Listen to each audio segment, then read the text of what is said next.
Hello, my dear viewers, lovers of the dark and its strange wonders. Today I bring you a story derived from my wild imagination. Part 1. Duality. An inky hand clamps over my eyes and an obsidian black floods my vision, and with it, all previous emotions wash away. The dull facade of the face morphs into an apathetic expression. Eyes now gray and lifeless, completely void of emotion, now scan their surroundings with a certain glint of disgust glimmering beneath the surface.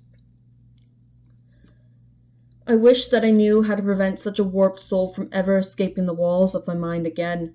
Instead, I can only watch as the beast shreds its chains, clawing its way out and raging to the surface, only to hold a strangely calm demeanor when fully exposed to the outside world.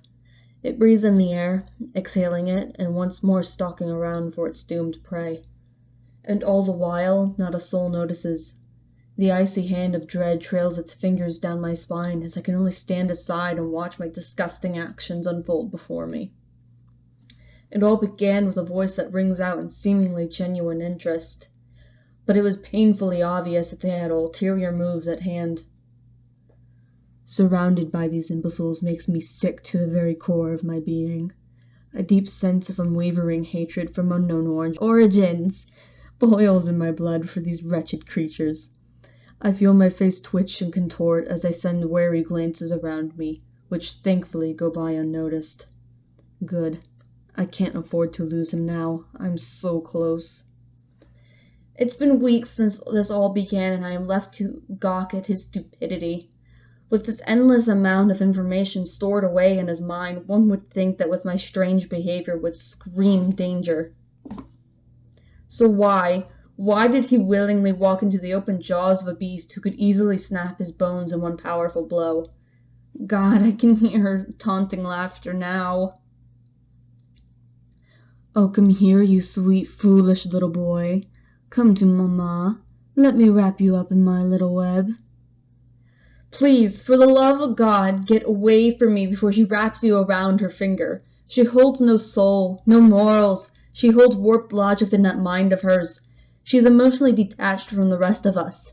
So please, stay away. End of part 1. Part 2, jealousy. I honestly don't know if I should laugh at your stupidity or play along. Within that little brain of yours, you hold so much information that I crave. I need it, and yet instinct lies dormant in you and doesn't scream danger when around me. Are you mad? Further and further the two spiraled downwards, dancing together to the beat of a twisted waltz. It comes to the beat's realization that this poor soul of a man now harbors feelings for her. He's tangled himself so much that there is nothing he can possibly do to break himself free from her iron grip. It has it where it wants him. Please, for the love of everything holy, come to your senses. I cannot stop myself, so please, please, hear my silent pleas and break free from my grasp. Oh my, it's so cute to see you struggle now, but you're my little pet. You belong to me now. Oh, did you forget already? You have some information lodged deep in that feeble mind of yours, and I will certainly take twisted joy in breaking you down until you are left as fragments of who you once were. Oh, thank God. Wait a moment. Who the hell is this? With a face green with envy, she finds herself boiling with an untamable rage. Just by the sudden burst of emotion, Madeline knew that these feelings were not her own, but rather its. Who does she think she is? She comes crawling into my web, entangling herself around my pet, and with her flirty little smile, her slutty clothes, she steals him away from me. Truthfully, Madeline could not be more grateful than she is now for this old friend stealing away its little plaything. However, a meek voice whispering to her in the back of her mind worries her. What if this old friend exposes it?